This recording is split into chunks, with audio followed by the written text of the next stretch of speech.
मोटी कमर वाली बहू पार्ट 2। अरे याद है ना वो मोटी सी कमर वाली बहू? उनके दिन अभी भी नहीं फिरे। वो फिर एक बार अपनी कमर को लेकर चर्चा में है। कैसे? देखिए। क्या करूं, मेरी मोटी कमर का सब मजाक उड़ाते हैं। माँ जी तो ऐसे करती है जैसे मैं कोई डायन हूँ।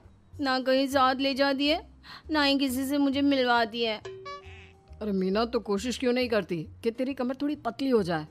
अब देख ना, मेरे ऑफिस में भी उस दिन तेरा कितना मजाक बना था, याद है ना? मीना को पति से ये उम्मीद तो बिल्कुल नहीं थी।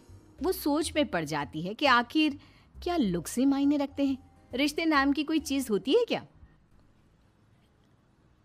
पापा पापा, मेरे स्कूल में फंक्शन है, सबके मम्मी पापा आएंगे, आप भी आना कल। अरे नहीं बेटा, कल तो मेरी ज़रूरी मीटिंग है, कल नहीं हो पाएगा बेटा। अरे मैं हूं ना, मैं आ जाऊंगी। क्यों?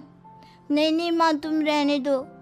तुम्हारे लिए तो 2-2 चेयर लगाने पड़ जाते हैं और ऊपर से सब तुम्हारा मजाक बनाते हैं। ना बाबा ना, मेरे स्कूल में तो आना ही मत। मीना का दिल तो ये सोचकर और छोटा हो जाता है। वो किचन में जाती है और खाना बनाने लग जाती है।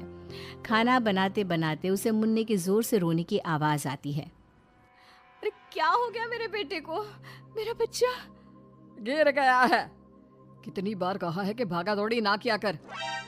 मीना जल्दी से बच्चे को उठाती है, उसे कमरे में ले जाती है और सुला देती है। माँ, कल मैं गिर गया था तो किसी ने मुझे नहीं उठाया, सब मुझे डांट रहे थे, लेकिन तुमने मुझे उठाकर यहाँ बेड पर लिटाया। और रात भर तेरी कमर में मालिश भी करती रही। तभी तो मैं आज स्कूल के फंक्शन में जा रहा हूँ, नहीं तो कैसे जाता। अच्छा माँ, मैं जा रहा हूँ। बेटा स्कूल चला जाता है। उधर सास, बहू वो क्या है ना, आज मैंने घर में कीर्तन रखा है। तेरी कमर के कारण मैंने सबको बोल दिया है कि तुम मायके गई है। तू जानती है ना कैसे तेरा मजाक बनाते हैं सभी। बहू कुछ नहीं कहती। पर माँ जी, कीर्तन में बैठने का तो मेरा भी मन था। हाँ तो किसी और शहर चली जाना जहाँ तुझे कोई जानता ना हो। वहीं किसी मंदिर में बैठ कर ले लेना हरि का नाम अच्छा जा, जल्दी से काम पर लग जा। मीना को सास की बात पर रोना आता है, लेकिन देखिए किया भी क्या जा सकता है।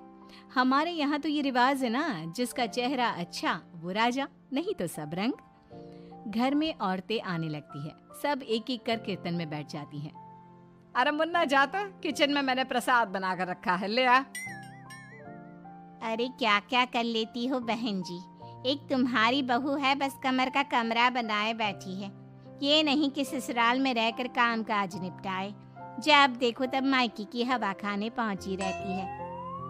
तभी दूसरी कहती है, मैंने तो घर में मना कर दिया था कि कोई खाना नहीं खाना, बहन जी के घर कीर्तन है, मैं सबका खाना लेकर आऊंगी, लेकिन यहाँ तो लग रहा है कि प्रसाद के भी लाले पड़े हैं।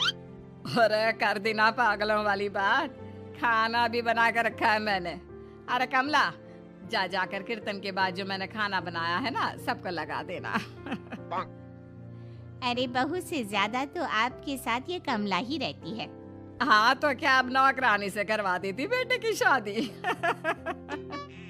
कमला किचन में जाती है, जहाँ बेचारी मीना पसीने से तर खाना पीना और किचन के काम में लगी होती है। कैसी हो भाभी, ऐसी सास के साथ कैसे गुजारा कर रही हो? पता है बाहर कह रही है कि सारा खाना और प्रसाद उन्होंने बनाए हैं।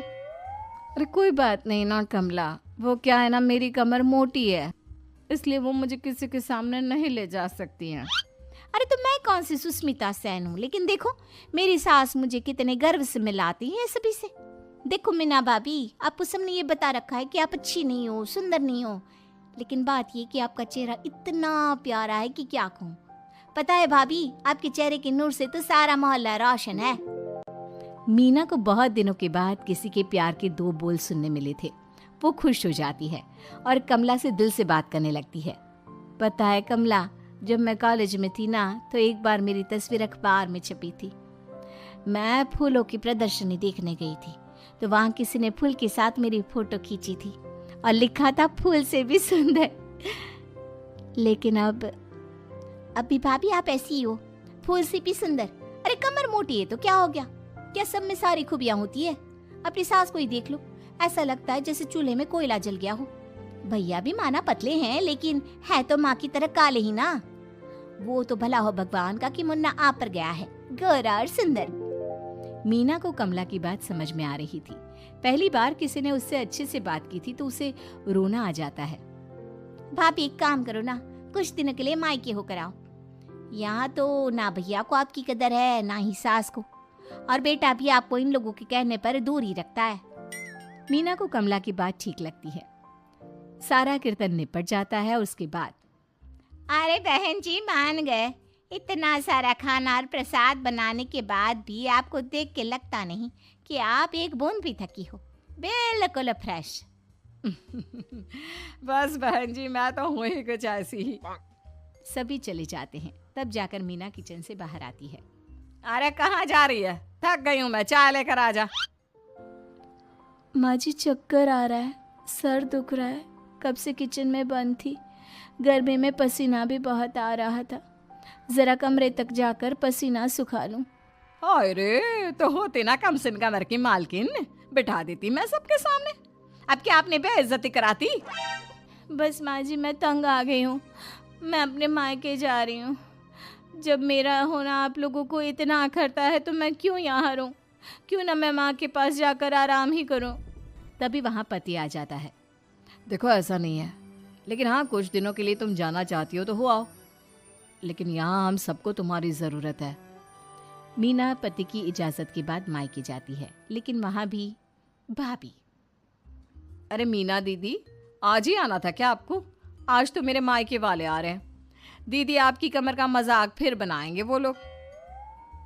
अरे मीना एक फोन तो कर देती आने से पहले। अरे मीना क्या हाल बना रखा है शरीर का, कितनी प्यारी बच्ची थी हमारी, क्या हाल कर लिया। मीना को दुख होता है। वो घर के अंदर जाती है जहाँ दीदी आप तो दलिया लेंगी ना? सबके लिए वैसे आलू के पराठे बने हैं, मैं जानती हूँ आपके फेवरेट हैं आलू के पराठे, लेकिन अब आपका शरीर ऐसा है कि आप तो दलिया ही खाओ। मीना को समझ में नहीं आ रहा था कि ये क्या हो रहा है।